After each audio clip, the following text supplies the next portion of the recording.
ராசியில் குரு சூரியன், அது உச்ச குரு, அதற்கு பெயர் சிவராஜ யோகம். ஒரு நல்ல மாற்றத்தையும் ஏற்றத்தையும் கடகராசிக்கு கொடுத்துத்தான் ஆக வேண்டும். இது கட்டளை. ஒருவேளை கொடுக்கலாம், கொடுக்காமலும் போகலாம் அப்படின்னு ஒரு டவுட்டே கிடையாது. ஏன்னா கடகத்துக்கு பாக்யாதிபதி குரு, தனாதிபதி சூரியன், இந்த ரெண்டு கிரகமும் சேர்வது முதல் தரமான ராஜயோகம்.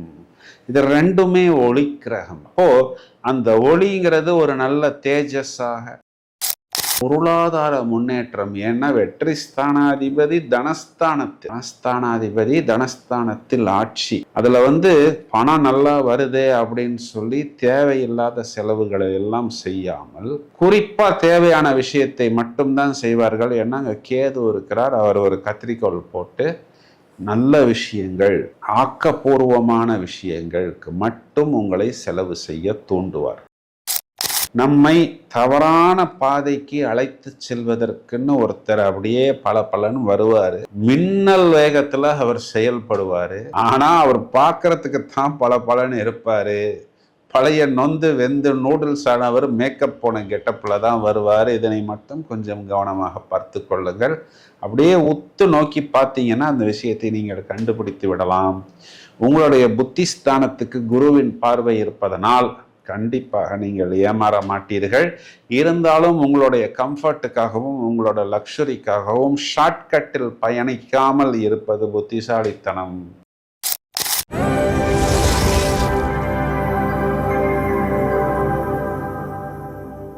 எல்லோரும் வெற்றி பெற வேண்டும். அமர்க்களமான ஆகஸ்ட் மாதம் என்ன சொல்கிறது? முதலில் பலன்களை பார்ப்போம், பிறகு கிரக நிலைகளை எடுத்துக்கொள்வோம். இது நாள் வரை கடன் சம்பந்தப்பட்ட விஷயங்களில் நிறைய இடங்களில் கடகராசிக்காரர்கள் காணாமல் போய்விட்டார்கள்னு சொல்லலாம். அதுக்கு நிறைய காரணங்கள் இருந்தது. இவர்களுக்கு இதற்கு முன்பு அஷ்டம சனி, இப்பொழுது அஷ்டம ராகு, இதற்கு முன்பு குரு என்ற கிரகம் இவர்களுக்கு 12ஆம் இடத்தில் மறைந்து விட்டது. இதனால நிறைய பிரச்சனைகள், சிக்கல்களுக்குள் கடகராசிக்காரர்கள் இருக்கிறார்கள். இந்த ஆகஸ்ட் மாதத்தில் 2ஆம் இடம்னு சொல்லக்கூடிய தனஸ்தானத்தில் ஏற்படக்கூடிய கிரக மாற்றங்கள் இவர்களுக்கு சேமிப்பு உயரும், கடன் தீரும். நிறைய கடன்களை இவர்கள் கண்டிப்பாக அடைப்பார்கள். குடும்பத்தில் ரொம்ப நாளைக்கு அப்புறம் மகிழ்ச்சி, சுப நிகழ்வுகள் ஏற்படும். எதையெல்லாம் திட்டமிட்டிருக்கிறார்களோ அவை அனைத்தும் தடையில்லாமல் இவர்களுக்கு கண்டிப்பாக நடக்கும். மேலும் நிறைய ஆபரணங்களுடைய சேர்க்கை, அது கோல்டாக இருக்கலாம், சில்வராக இருக்கலாம், பொன் பொருள் போன்ற விஷயங்களை சேர்ப்பது மற்றும் ஆடம்பர பொருட்கள்னு சொல்லக்கூடிய லக்ஸரியான ப்ராடக்ட்ஸ் வாங்குவது, இதையெல்லாம் இவர்களுக்கு பூரணமாக ஏற்படும். ராசியில் குரு சூரியன், அது உச்ச குரு, அதற்கு பெயர் சிவராஜ யோகம். ஒரு நல்ல மாற்றத்தையும் ஏற்றத்தையும் கடகராசிக்கு கொடுத்துத்தான் ஆக வேண்டும். இது கட்டளை. ஒருவேளை கொடுக்கலாம், கொடுக்காமலும் போகலாம் அப்படின்னு ஒரு டவுட்டே கிடையாது. ஏன்னா கடகத்துக்கு பாக்யாதிபதி குரு, தனாதிபதி சூரியன், இந்த ரெண்டு கிரகமும் சேர்வது முதல் தரமான ராஜயோகம். இது ரெண்டுமே ஒளி கிரகம். அப்போ அந்த ஒளிங்கிறது ஒரு நல்ல தேஜஸாக, ஒரு நல்ல லட்சணமாக, ஒரு நல்ல ஒளி வட்டமாக, இன்னும் சொல்லணும்னா பிரகாசமாக ராசியில் அமர்வதனால் அப்படியே அவங்கள பார்க்கும்போது ஒரு தனி ஓரா, ஒரு ரேடியன்ஸ், எல்லா இடத்திலும் முத்திரை பதிக்கக்கூடிய ஒரு பளிச் தோற்றம். இதெல்லாம் உங்களுக்கு பூரணமாக நீங்கள் செல்லக்கூடிய இடங்களில், நீங்கள் செய்யக்கூடிய வேலைகளில் ஒரு முத்திரை பதிக்கக்கூடிய அளவுக்கு உங்களுக்கு ஒரு இன்வால்வ்மெண்ட்டையும், ஒரு இம்ப்ரூவ்மெண்ட்டையும், ஒரு இம்ப்ரெஷனையும், first impression is the best impression என்று சொல்லக்கூடிய அளவுக்கு உங்களுக்கு ஏற்படுத்தி கொடுக்கும்.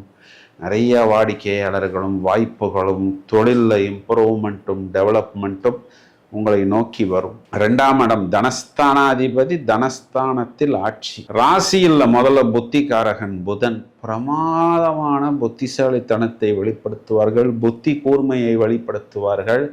எதெல்லாம் மற்றவர்களுக்கு முடியாது, நடக்காது அப்படின்னு மற்றவர்கள் சொல்கிறார்களோ அதெல்லாம் அதற்குண்டான ரிசல்ட்டை இவர்கள் எடுத்து கொடுப்பார்கள். அதான் ட்ரபிள் ஷூட்டிங் அப்படின்னு சொல்றது, ஒரு இனோவேஷன் அப்படின்னு நாம் சொல்றது. இதையெல்லாம் கடகராசிக்காரர்கள் வெளிப்படுத்தி அவர்களுடைய அடுத்த கட்டம் நெக்ஸ்ட் லெவலுக்கு இவர்கள் பயணிப்பார்கள். இது வெறும் பயணமாக மட்டுமல்லாமல் அதற்குண்டான பொருளாதார முன்னேற்றம். ஏன்னா வெற்றி ஸ்தானாதிபதி தனஸ்தானத்தில் ஆட்சி. அதுல பணம் நல்லா வருதே அப்படின்னு சொல்லி தேவையில்லாத செலவுகளை எல்லாம் செய்யாமல் குறிப்பா தேவையான விஷயத்தை மட்டும்தான் செய்வார்கள். ஏன்னா அங்க கேது இருக்கிறார். அவர் ஒரு கத்திரிக்கோள் போட்டு நல்ல விஷயங்கள், ஆக்கப்பூர்வமான விஷயங்களுக்கு மட்டும் உங்களை செலவு செய்ய தூண்டுவார். 3ஆம் இடத்தில் சுக்கிரன் நீசம். ஒரு விதத்துல பார்த்தோம்னா நல்லதுதான். என்ன கடகத்துக்கு கெட்டவன் கெட்டிடில் அப்படிங்கிற ஒரு அமைப்பில் சுக்கிரன் மாற்றுகிறார். இருந்தாலும் லாபாதிபதி நீசம் அப்படிங்கிறதும் சுகஸ்தானாதிபதி நீசம் அப்படிங்கிறதும் ஒரு ஆங்கிள் பார்த்தோம்னா நீசபங்க ராஜயோகமாக நமக்கு ஆகஸ்ட் 22ஆம் தேதி வேலை செய்கிறது. அப்ப என்ன அர்த்தம் அப்படின்னா, நம்மளுடைய லாபத்துக்காகவும் நம்மளுடைய சுகத்துக்காகவும் நாம் ஏதாவது ஒரு பொருளை எடுத்து கொடுக்கிறோம், ஏதாவது ஒரு பொருளை நாம் விட்டு கொடுக்கிறோம் அப்படின்னா கூட நமக்கு அது பின்னாடி ஒரே கல்லுல 2 மாங்கான்னு சொல்வதை போல் அனுகூலமாக நமக்கு கண்டிப்பாக வரும். அது ஒரு பெரிய ப்ளஸ் பாயிண்ட். இந்த இடத்துல மூணாம் வீட்டில் 11ஆம் அதிபதி, இதற்கு 7ஆம் அதிபதியின் உக்ரமான பார்வை வக்ர நிலையில். அப்படின்னா என்ன அர்த்தம்னா 3, 7, 11 தொடர்பு காம திரிகோணத்தில் வருகிறது.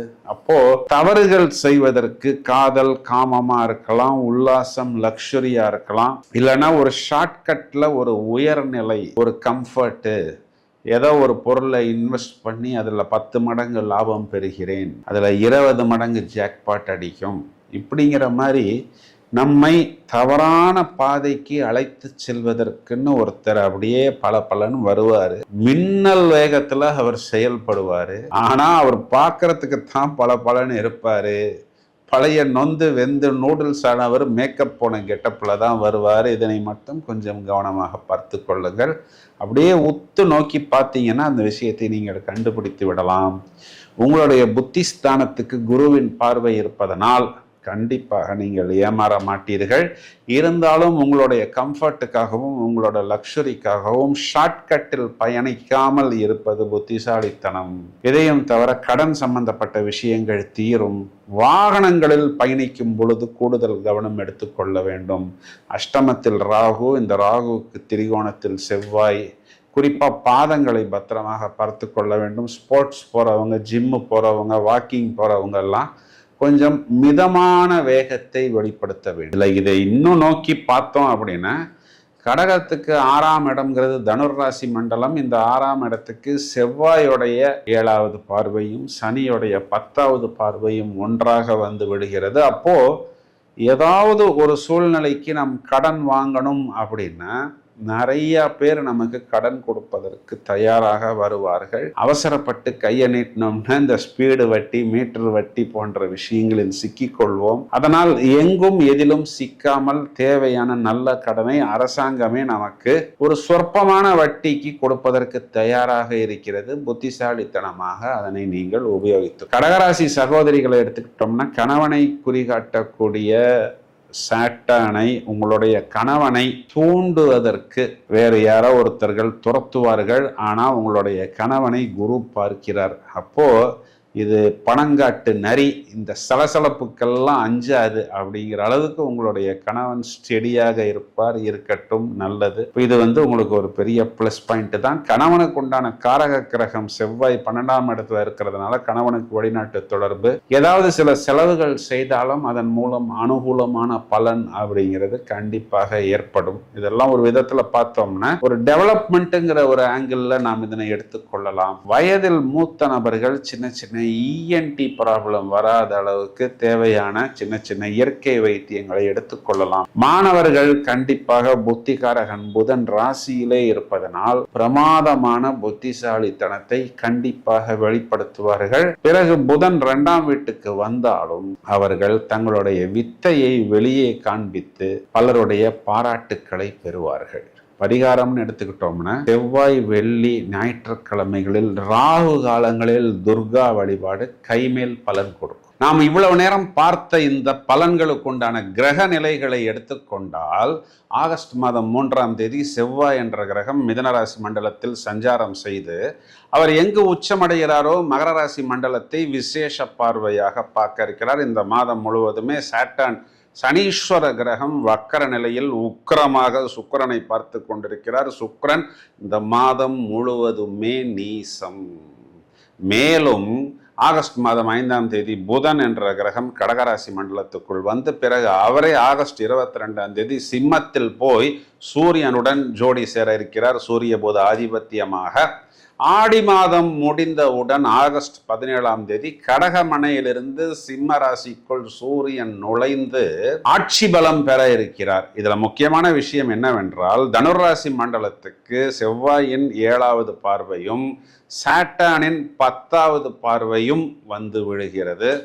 இதையும் தவிர நீச சுக்கிரனுக்கு செவ்வாயின் 4வது பார்வைன்னு சொல்லக்கூடிய விஷ பார்வையும் வக்ரசனியின் உக்ர பார்வையும் வந்து விழுகிறது.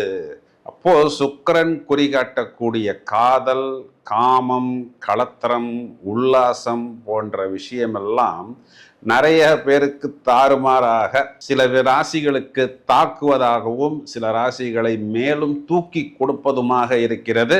இதை பற்றி விவரமாக வழக்கம் போல் பட்டையை கலப்பும் விதத்தில் 12 பதிவுகள் தயாராகி கொண்டிருக்கிறது. எனவே தொடர்ந்து இணைப்பில் இருங்கள். இந்த பதிவை உங்களது நண்பர்களுக்கு ஷேர் செய்யுங்கள். வாழ்த்துக்கள். Thank you friends.